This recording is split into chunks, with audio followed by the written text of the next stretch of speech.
Bill Burr, my goat, went on Bill Maher, not my goat, smug, annoying asshole Bill Maher's show. This is what he had to say. I love that I hate Harvard. Are you kidding? Have you heard what's going on college campuses these days? I don't watch the news. You don't realize that college campuses erupted with the kids demonstrating for Hamas? They are in with the terrorists. They were for the Palestinians. Well, it's sort of the same cause. Why, are you? Okay, sometimes not saying anything is so much better. Dude, that's such a good response. Oh, just fucking using the dead space to his advantage. Oh my God, what a... You guys know I am the biggest dick rider of Bill Burr. You guys know this. I am going to dick ride him into... I'm going to be blowing bubbles on it for this, okay? Trigger warning. You are going to see some gay sex happening right now. Oh my God, I'm gonna lick his bald fucking dome, okay?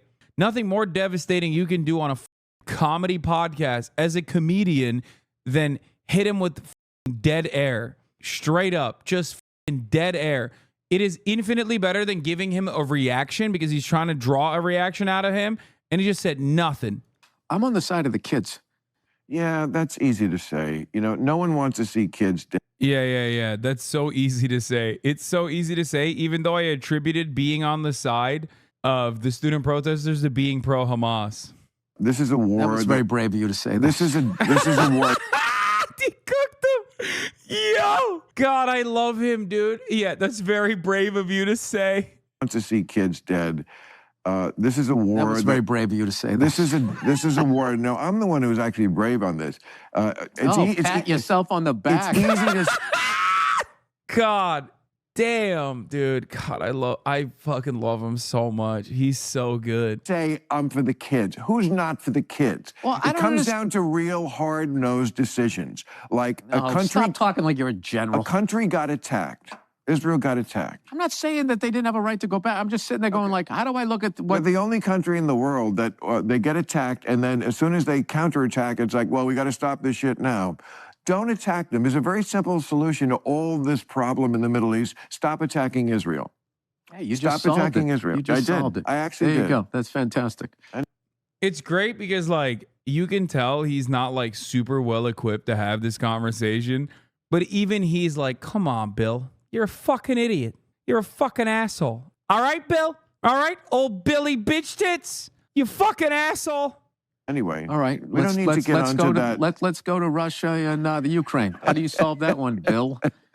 Let me hear your hard-nosed decision about that. Well, let me ask you a question. How is war still legal? All this shit that's been canceled. Legal. Why is that still fucking legal? Would you like a real answer to that? Because for something to be illegal, you have to have the capacity to enforce it. And you can't enforce against war, or else you have to go to war with the country that's going to war. And we don't want to go to war with Russia over Ukraine. I want to be as, like, cool and nonchalant when addressing, like, arrogant fucking assholes like Bill Maher. Because, like, he is so... Like, when I hear him, I want to hurt him. Like, I want to hurt his feelings. I want to disrespect him. I want him to feel the pain that he is justifying. You know what I mean? I can't be like as cool and as effortless in the way that Bill Burr is always able to carry himself in, where he's just so quick. He's very quick-witted, which I love. But he also is just like, yeah, why are you talking like a general? You know what I mean? Like, he's not even addressing, he's just addressing directly the aesthetics of his argument. He's doing a phenomenal job of dismantling Bill Maher on the virtues that Bill Maher cares about the most. Okay, I know I said I was going to blow bubbles on it, but like I'm looking at this as like propaganda, okay? You're not understanding. Yes, I'm blowing bubbles on it, but then I'm also giving you good reason as to why I'm blowing bubbles on it, because I'm also carefully extracting more out of this conversation, this 2-minute conversation, than you otherwise would. Like, there's one way to look at this and just like laugh at it. And then there's another way to look at it and like carefully analyze the way that he is deflecting arguments, even when he doesn't have all of the information. And he's also like, he's neutralizing grenades that are being thrown at him, right? He's over here like saying, oh, dude, you know, oh, these kids are pro Hamas. They want Jewish rape to happen or whatever the fuck he's saying. And he doesn't address any of the points at all. He's just like, all right, asshole, fucking calm down. I'm with the kids, okay? And we don't want to go to war with Russia over Ukraine. What would be the sense of making it illegal? Oh, that's really going to stop Putin. No. To stop people from going to war, you have to also put boots. You can't sit down and talk it out. Why can't Putin do a podcast with the head guy? Like, you just solved the Middle East on a podcast. Why can't they solve what they're doing on a podcast? This is why this is not your thing. Make some hard-nosed decisions. It's not your thing. It's what you... It is my thing. It isn't your thing. Okay, I want to see more of this now. Yeah. I mean, he's obviously fucking with him when he's like, yeah, why doesn't Putin do a podcast? That's a joke, Bill. He's making fun of you, dumbass. He's making fun of you. You don't even fucking understand. And you're such a smug piece of shit that you went, this is why this is my thing and not your thing. Idiot. God, he's so fucking stupid. It is my thing. It isn't your thing. This is not your thing. You're like that guy that has a fantasy football team and thinks he's a fucking GM. No. No. That's exactly what it is. Like, why am I fucking listening to you like you've done something? What have you done in Washington? Nothing. My fucking goat, dude. Okay, I need to explain something to you. Sometimes the reason why I take certain positions without directly addressing the root cause is for this exact same reason. What is this? I really like Bill Burr's whole arc. If you watch his specials chronologically, it's basically about a guy whose functional marriage is slowly making him less insane. Oh, yeah. That's true. That's true. The greatest thing that's ever happened, if you're an OG fan of Billy Bitch Tits, you know this to be an absolute fucking fact. His friendship with Patrice O'Neal and his wife literally straight up made him into a well-grounded person. I know he is the original black girlfriend / black wife meme. Yeah. There are heroes. There are unsung heroes out there. Can I just say, there is literally no greater hero on the internet than the guy who goes through and meticulously details with accurate timestamps on a YouTube video. Well, that's what's over? Cancel culture? Yeah, no one cares anymore. That's so not true. Either one of us could get canceled in the next 2 minutes. No. For what? For You're what? not doing anything. It was just like you did this joke about, this group of people or that group of people, and I've decided to, I don't know. I feel like I'm going back 2 years of my life. Like I don't even think about it anymore. I feel like people that watch 24-hour news networks get institutionalized to blame colors of ties rather than the corporations behind them, and they will just sit there convinced that Trump is the worst thing that happened to this country or Biden is the worst thing that happened to this country, and it's just like you might want to just kind of push through that veil a little bit further. Yeah. And so I kind of have this thing like when I get around like the 24-hour news zombies. No, I look good. That's the difference. Is that you were wearing good. You're wearing you don't sneakers. Throw that in my face. You got a t-shirt on. Like You look like a fucking defendant. You look like you're trying to beat a drinking and driving charge. He doesn't have any priors, Your Honor. Look at him. He's wearing his Chelsea boots.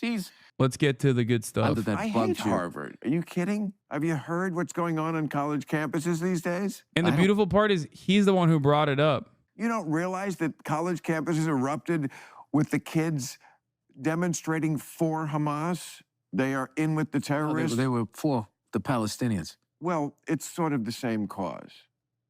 Why, are you? I'm on the side of the kids. Yeah, that's easy to say. No one wants to see kids dead. This is a war. That was very brave of you to say that. This is a war. That's so funny. It's like it's brave of me to say that I want to see some kids dead.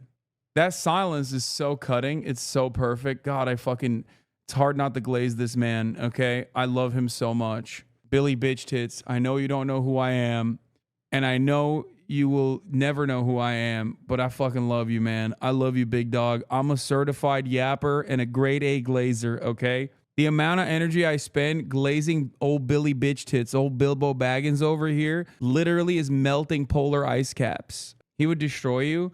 I would let him destroy me. It would be an honor to stand side by side with Bill Burr. If he was just like destroying my worldview, I would just sit there and I say, yes, sir, you're so right. I love him. He's phenomenal.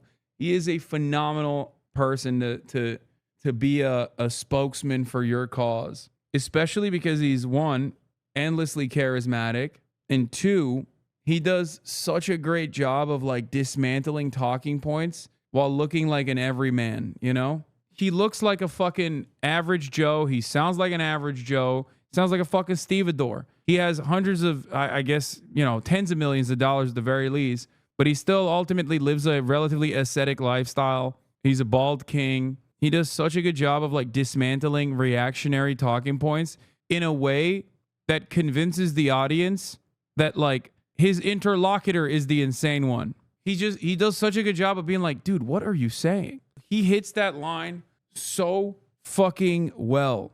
Stop fetishizing the bald. I will never stop fetishizing the balds. You can't stop me. It's not illegal. Fucking bouncing on it like you're sitting on a spring sun. There are a couple people that I absolutely fucking glaze.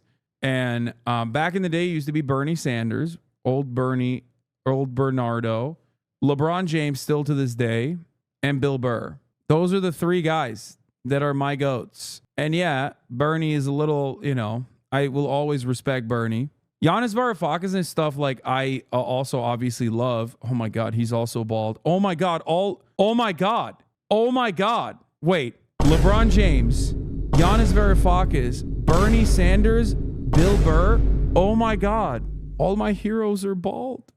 What the fuck? Lenin? Stop. Oh my God. Let's just continue. Well, let me ask you a question. How is war still legal? With all the shit that's been canceled. Legal. Why is that still fucking legal? Would you like a real answer to that? Because for something to be illegal, you have to have the capacity to enforce it. And you can't enforce against war, or else you have to go to war with the country that's going to war.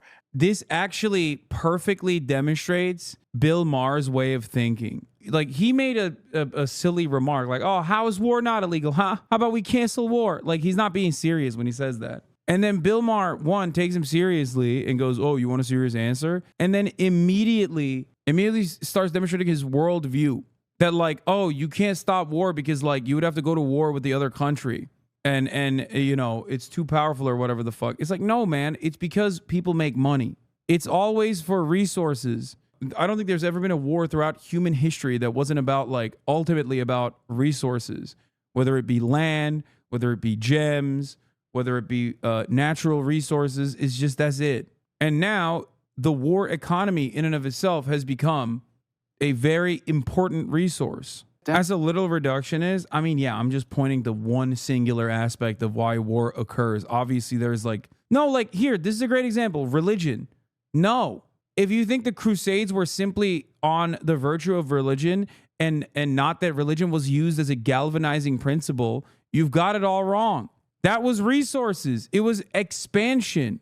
Religion was simply used as a way to justify the need to do such things.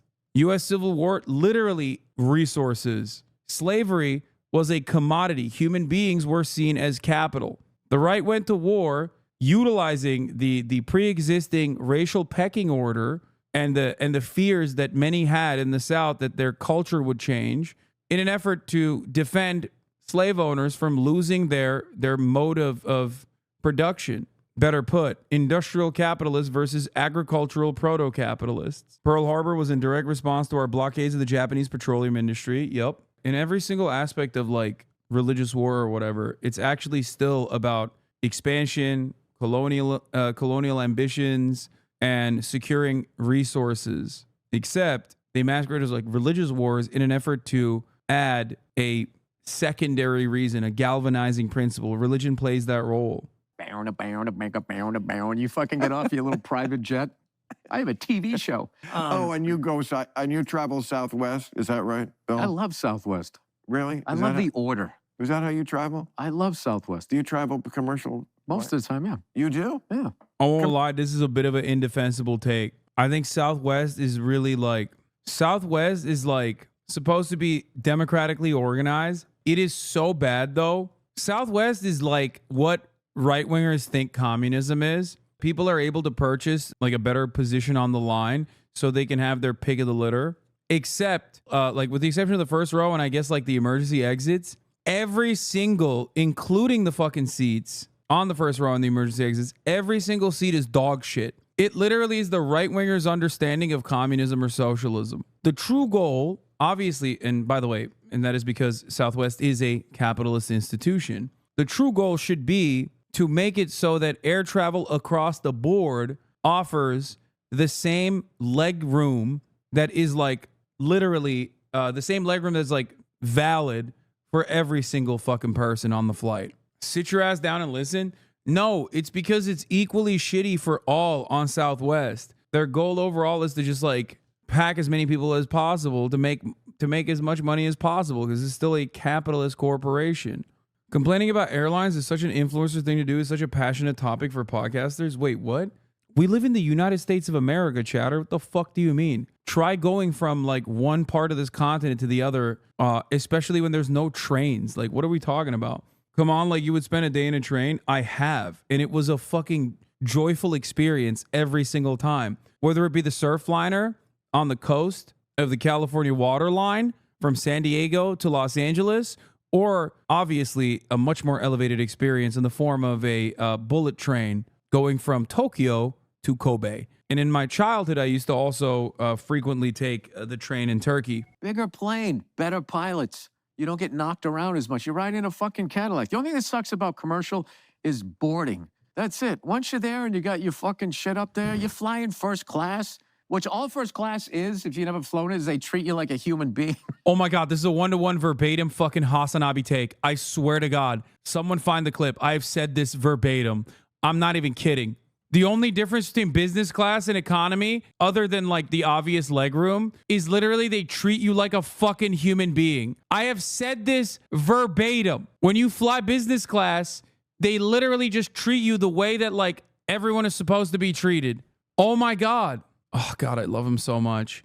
No, he's not a HasanAbi head. It's just that we view the world in similar lenses. I mean, it's not like that unique of a take, to be fair. But yeah, we just, we think alike. I exclusively fly economy and I don't see how I'm being treated subhuman. Are you kidding me?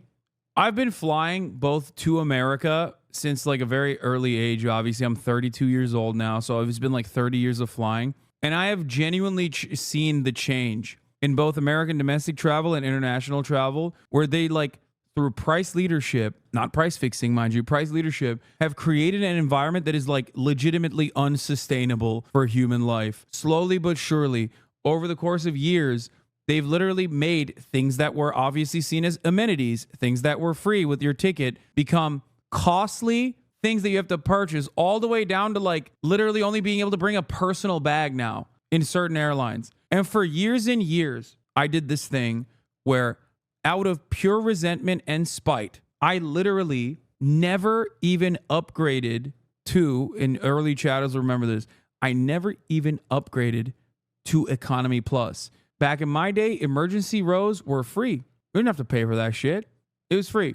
You would ask kindly the wonderful lady or sir that you were too tall to sit in a regular seat, and if they could put you in the emergency exit, they would always say yes. Then they started charging for that shit. But not only that, but because I'm such a fucking stubborn, spite-driven asshole, that I refused to even upgrade because I was like, fuck that. If you guys remember, I would bring my big-ass bag that I would lug everywhere that had holes in it because it was technically a carry-on, even though it actually wasn't a carry-on. It was like the size of a check-in luggage. But because I was a big dude, I would carry that shit around. Everyone used to make fun of me. And then one day, I got upgraded to business class. And that's when I realized, like, what the fuck am I doing? Once my ass touched a lie flat seat, dude, my life changed. For a 6-hour flight, I was like, oh my God, I have literally been like, I have the capacity to buy this. What the fuck am I doing? What the absolute fuck have I been doing? I've been just like torturing myself in like insane amounts of fucking knee pain, back pain, not even being able to fit on the fucking seat without shoving my feet under the seat. I even talked about how my attitude, I was worried that I was going to become like out of touch as a consequence of such things, which in some ways I have. I'm still stuck on you defending Still stuck on you defending commercial flights as better. Now, you can make the case that it's wrong to fly private. I get that. But I've never heard anyone make the case that it's actually better to be on Delta. That's kind of kooky. No? Oh, no, I hate Delta. Delta's the fucking worst. I bet you fly private more than you're letting on. Listen, listen. But- If I have to go somewhere and I don't have enough time to get there. Oh, suddenly we've got an exception. No, I said mainly I fly commercial. Well, you're an idiot. This is an insane conversation that they're having, by the way. He's so mad that he said flying commercial is valid. It's like he's mad that he's saying you should fly commercial when you can, even if you have the money to fly private. Like, that's an insane... Like, how are you fucking talking about how out of touch the kids are, bro? What a fucking argument, dude. It honestly doesn't make any fucking sense that he's out here being like, yeah, dude, you're fucking crazy. You should be flying private all the time. Like, first of all, you're Bill Maher. Ain't nobody gives a shit about you, okay? You could fly commercial all day, every day. Nobody's going to be like, you're not Taylor Swift. And even then, I think Taylor Swift should still fly fucking commercial regardless.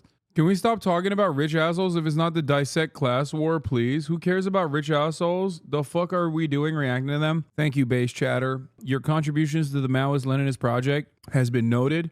I am going to give myself 4 lashes specifically for the counter-revolutionary sentiment that I've expressed by looking at these bourgeois traitorous scum who are actually doing their very best in line with their class interests. I have once again done a no growth. I will absolutely engage in praxis. Thank you. Thank you so much for your statement. One of them is acting according to his class position, at least. Yeah, you have someone who is like a relative class traitor versus someone who is absolutely one of the best classes pieces of shit. And I think that this is a perfect demonstration, especially because they're both famous and a lot of people pay attention to what they have to say. And a lot of people will pay attention to what my analysis is overall of what they have to say. None of which is activism regardless. Yes. In the words of Patrick Bet-David, this is valuetainment. But riddle me this about the business, because I'm always reading, as we're always talking of people at dinner when we're in this town and we're all in the business, and we're talking about the changing and the streaming and everything. Why is it if a movie does well like that, then there isn't at least a offer to do the next one? Because the people running it now, they're kind of doing like what Germany did, where they tried to take over the whole world. And you can't do that because there's just so many people don't want that. But there's always something in every business, like Amazon or fucking Walmart. They're always trying, let's open up across from this mom and pop and put them out of business and we'll be only showing time. Like, that's such a funny way to describe that. Bill Burr did not do a good job in this debate. All he did was ad hominem Bill Maher for having more class than him. I hate how Maher used to be this hero for stoners, and now he can't even drink a glass of whiskey and smoke a J without sounding like he's about to pass out. You should be able to do that easily. Pathetic. He also personally, literally had like actual, like problematic, but I wouldn't say problematic, radical takes. Like religious Bill Maher, like back then, yeah, sure, he was still like an Islamophobe and whatever, but he also had smoke for all of the other religions. But beyond that, he straight up fucking said that 9/11 attackers, like him or hate him, are actually participating in an act of bravery in comparison to what we do, which is lob missiles from thousands of miles away. That is a literal take. That's a bill. That is a cert. He's the original 9/11 Andy. He said, doesn't matter what you think. You want to talk about bravery. The 9/11 attackers used box cutters to take a fucking plane and drive it directly into the Twin Towers. And that was, by the way, like 2 days after 9/11. He said that, I think, within the 24-hour time frame or something like that. Like it was an unimaginable quote. It's not brave to kill people, in my opinion. Yeah, no shit. This is not even the hype up, Muhammad Atta and shit. It simply is a statement about the way that this conflict unfolds. We have been cowards, lobbing cruise missiles from 2,000 miles away. That's cowardly. Staying in the airplane when it hits the building, say what you want about it, not cowardly. That's what he fucking said. And he was unimaginably canceled. Like, he literally was canceled for that. His show was canceled for that. I'm shocked that his life wasn't canceled for that. I feel like if he was Muslim, they would have killed him. He made this infamous comment less than a week after 9/11. We have Yeah. Okay. It was a week. It was less than a week after 9/11. Think about how insane that is. People fucking canceled me because I said America deserved 9/11 like almost 20 years after the fact. This motherfucker literally said it like in the week. There were still Americans under the fucking rubble at that point. We had not even made an accurate assessment of the fucking accurate death toll. And this motherfucker's like, you know what's brave? 9/11 attackers.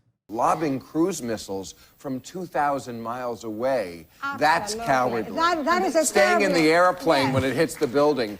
That is Say a what you want terribly- about it, not you know, cowardly. What's ironic about that statement is that he's basically saying what I have said as well in a different way, which is 9/11 is America's chickens come home to roost moment, right? Obviously, if you keep fucking meddling in the affairs of the Middle East over and over again and lob fucking cruise missiles over and over again in the Middle East, like someone's going to be like, all right, fuck you then. That's basically what he's saying. He's saying it's like unironically cowardly to do that. Where the fuck we're at, of course, is going to end up hurting us. What I find particularly illuminating about like the career trajectory of Bill Maher after that is that like he obviously recovered from that. It took a long time to recover.